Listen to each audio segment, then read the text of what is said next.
La Regione è stata promossa, sì, in effetti la parifica è stata approvata e questo era lo scopo del giudizio di parifica, non ci sono irregolarità contabili, quindi è tutto regolare. Insomma.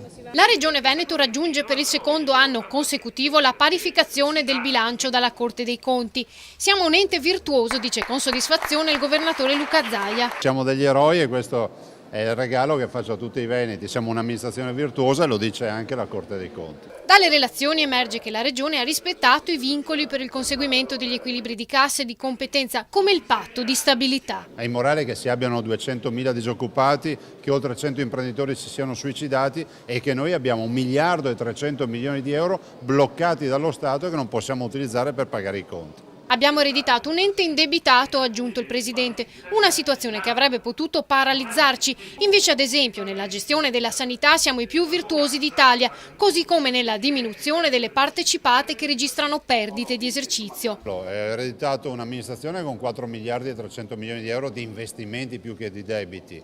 Sono opere comunque che si sono viste, sono opere che molte sono già utilizzate dai veneti, pensiamo agli ospedali, e penso che comunque il futuro oggi ci permette di dire che abbiamo un bilancio sano in salute che ci permette ancora di affrontare i mercati e di affrontare il futuro.